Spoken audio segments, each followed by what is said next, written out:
Good morning and welcome to the Morning Scoop for Wednesday, January 19th. This is your daily Buckeye fix. I'm Tom Orr. The Notre Dame game is in 227 days, the game against Michigan in 312 days. Tuesday was another busy day of news for the Ohio State coaching staff as one longtime assistant got a new title and another staffer was added on the defensive side of the ball. My guest today is Buckeye Scoop's Kevin Noon. He's here to tell us all about both of those moves and probably some other stuff today. Kevin, thanks for joining me. Hey, thanks for having me. So I guess the headliner on Tuesday was Tony Alford. He has been a very crucial piece of the staff, both in terms of recruiting and development for a number of years now as the running backs coach. Now he also has a fancy new title, and I'm guessing probably a nice little bump in pay as well to go with it.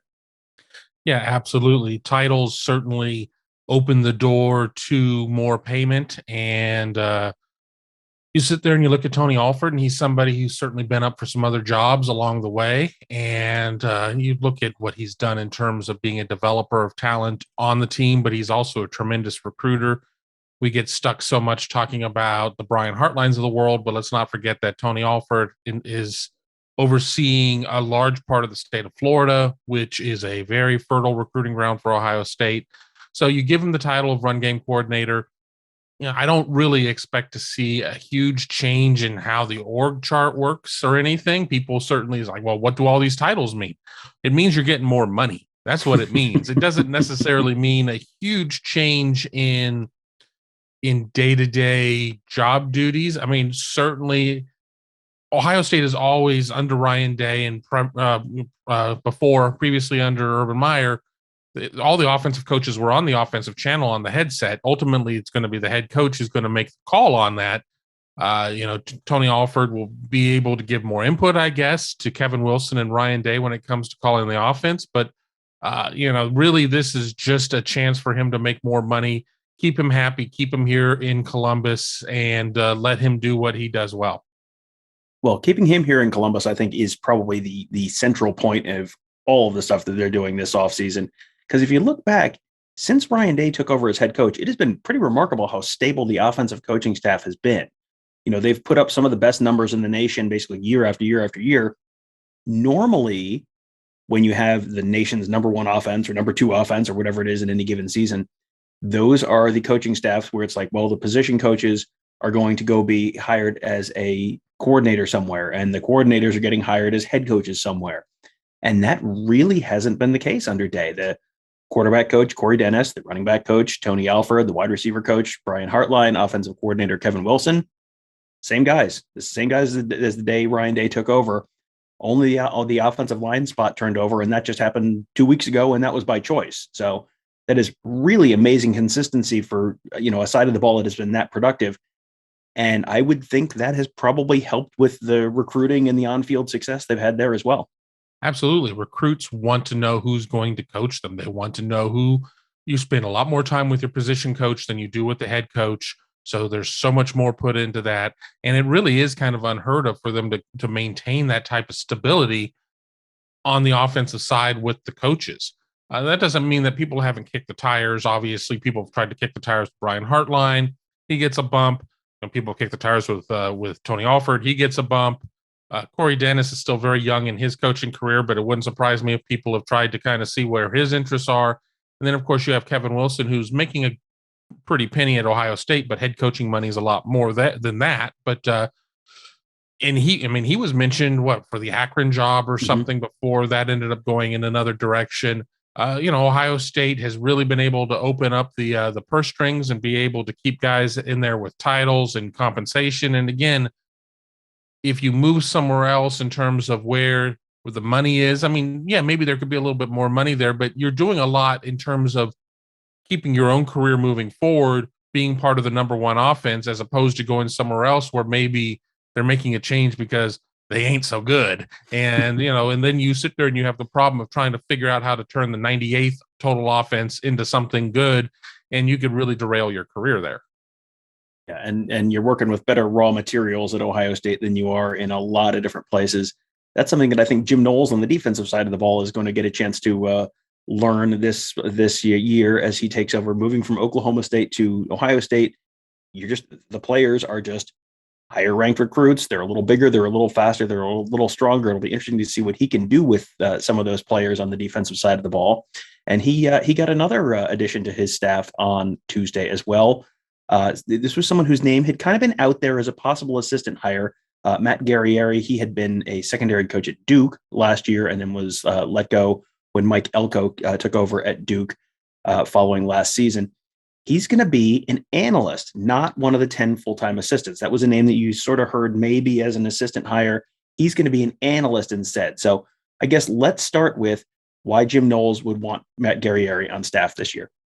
Well, they had overlap at Duke. He spent 10 years at Duke and was a secondary coach and started at the bottom of the ladder, GA, going through that whole process. You want to have guys that that you've run your system with before and that understand your system, because we've seen a change with Ohio State where predecessors to Jim Knowles were coming in and running Ryan Day's defense. Ryan Day realized I should stick to offense and head coaching and bring in somebody who could do the defense. And that's Jim Knowles. So Jim Knowles is going to want to bring in some guys because he's not able to completely turn over the entire staff, even though it feels like much of the defensive staff is turned over. But bringing in these guys, Guerrieri coming in as a senior advisor and analyst, he's going to be somebody who's going to be instrumental in terms of helping. Jim Knowles can't be everywhere at all times. And, this is going to be a huge reclamation project in a lot of ways as they install a new defense. And it's not like you say, here you go, here's your book, and now we've got a new defense. I mean, it's going to take a lot of work. So bringing in guys, especially somebody like Guerrieri who's come up in the Knowles system, who understands it inside and outside, front to back, A to Z, that's going to be very important as Ohio State. We're going to be talking about, you said at the beginning of the show how close we are to the Notre Dame game, and being more than 200 days away feels like a long time. But when you're trying to break something down and rebuild it, it's not that long of time. So why not bring people in that you're familiar with and you trust implicitly? We mentioned that he's an analyst, a senior analyst, I guess, is the technical title. Since we're talking a lot about titles today, can you explain just what an analyst does? Because I feel like people might not completely grasp the difference between an analyst and those 10 full-time assistants, the guys like, Kevin Wilson and Brian Hartline, the people whose names everybody knows. You also have these analysts, and Paul Rhodes and Todd Fitch were analysts this year. What's the difference between those analysts and what those full-time assistants can actually do for the team? Right. These analysts can't go out on the road and recruit. They can't do on-field coaching during games. There are limitations as to what they can do. The NC2A really has not come out and necessarily defined what an analyst or what an advisor role is. There just are the limitations of where the head coach and assistant coaches can go out on the road and recruit, and obviously are coaching during the games, but that doesn't stop these advisors and analysts from being involved on game day. They're there, but they can't go up and sit there and he can't, Guerrieri can't sit there and go to Josh Proctor and say, okay, well, you're not doing this right during the game, but during practices and things, there still are things that these guys can do. They really, what it comes down to is they break down a lot of tape. They do a lot of, I'm going to look at the tape of practice. Okay, I'm going to tell us internally, okay, this is what I'm seeing here, and this is what I'm seeing there. And then that message can be relayed by Perry Eliano. That message can be relayed by, whoever, Jim Knowles at that point, because they are being advised as these analysts analyze what they're seeing. And, they have brought in a number of other staffers from that Oklahoma State staff. I mean, we mentioned Guerrieri worked with Knowles at Duke, but they've brought in several other staffers from that Oklahoma State staff this offseason. You would think that will help with the transition in Knowles' defense, with lots of guys who've worked with him before at the various stops, knowing the terminology, knowing the overall scheme, and being able to kind of get the ball rolling pretty quickly there. But, I guess you've seen a lot of consternation on message boards and Twitter about Ohio State having 5 of those 10 full-time assistants on the offensive side of the ball, which is the side of the ball that Ryan Day also works on. So you really kind of have like 5.5 or 6 coaches on that side of the ball, only 4 on defense, and of course, Parker Fleming coaching the special teams.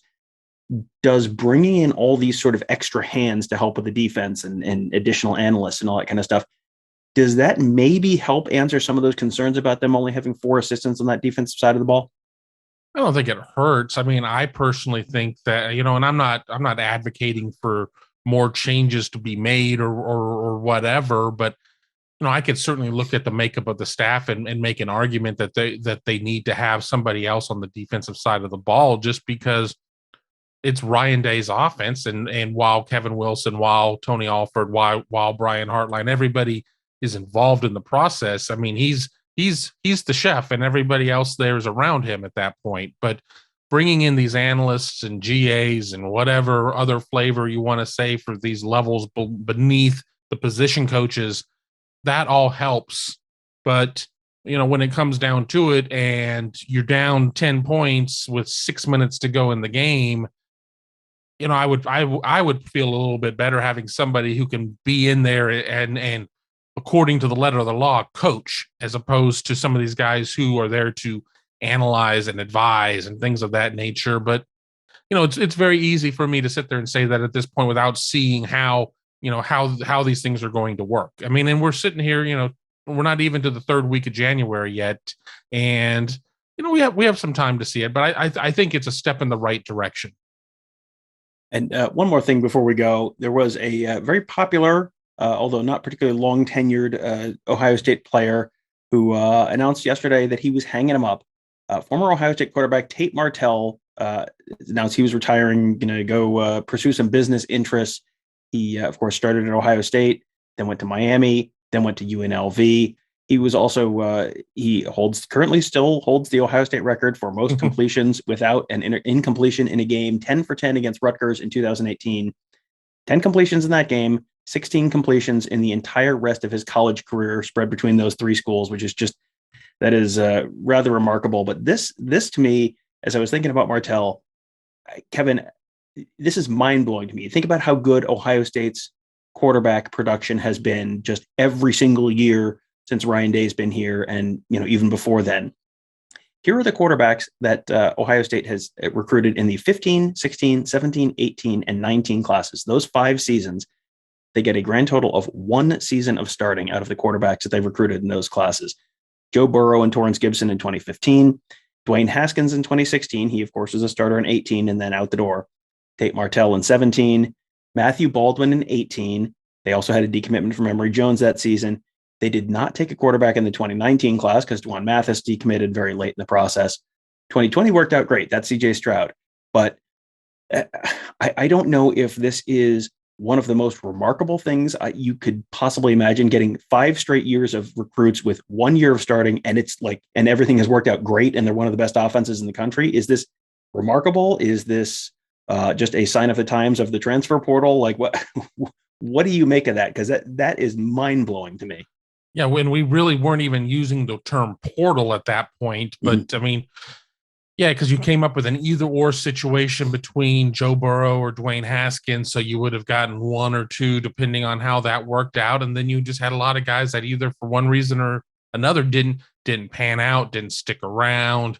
That's why a guy like Justin Fields was able to come in and just completely be a program changer in a lot of ways. And have the 2 years that he did for Ohio State, because you had just this huge bubble in terms of how Ohio State's quarterback recruiting worked out. And it's hard to fathom. And even as you were saying it, and I was thinking about, it's like, oh, I know where Tom's going with this. It's just like, yeah, that's just really amazing that they just did not really connect. And now, it'll be very easy for us here in 5 more years here on the Morning Scoop to look back and say, well, then they got CJ Stroud and they got Kyle McCord and Jack Miller, but the Jack Miller situation didn't work out, and Quinn Ewers. I mean, I think now we're seeing more of the portal situation where it's just going to be until the NC2A does something or somebody does something to put their arms around how transferring is working. I think we're going to see a lot more movement. But to sit there and look at this 5 years prior to the portal era is pretty amazing. Yeah, it is. It just feels like there is no other time in college football history that possibly could have happened. Like you could have 5 years in a row where you get 1 year of starting, but it would not have gone well for you. That would have been a very disastrous period in your program's history. And instead, Ohio State has gone Cotton Bowl, Rose Bowl, playoff, Rose Bowl. Seems pretty good. So it is going to be fascinating to see how the transfer portal thing shakes out this year. And then at some point, does it change? Are there additional restrictions? Does the market sort of settle down as, people figure out like, hey, 1,000 people are going in and only like 500 of them are actually finding a place to land. So does that maybe change the dynamics of the portal a little bit as well? So that'll all be fun stuff we get to watch during this off season and perhaps beyond. There's going to be plenty of other stuff to talk about this year as well. Have lots of the coaching staff shuffle kind of continues for Ohio State. The transfer portal thing is probably going to keep going for Ohio State at some point in and out both directions. And winter workouts started this week as well. So plenty to talk about around the Ohio State program. You can find us talking about that on all of our great podcasts, including Kevin's Big Me Kickoff podcast, the Buckeye Weekly podcast. Tony Gerderman and I dropped a new episode yesterday. We have an episode coming out a little later on today about Michigan, and did a little bit of a Michigan Monday kind of look at their offense and who they're losing and who they're bringing back. And then we'll do defense tomorrow. Lots of shows, lots to talk about. You can find it all wherever you're listening to this. Just search for Buckeye Scoop. You can subscribe right there. Leave us a 5-star rating and review, which will help other folks find those shows as well. And if you're watching on YouTube, you can watch them all on YouTube. Hit that thumbs up button. That will help other folks find these shows as well. And also hit that bell. That'll get you subscribed to our channel so you get notified every time we post a new video. You never miss a thing. That'll do it for today. Thank you guys all for joining us. Have a great day. We'll talk to you tomorrow.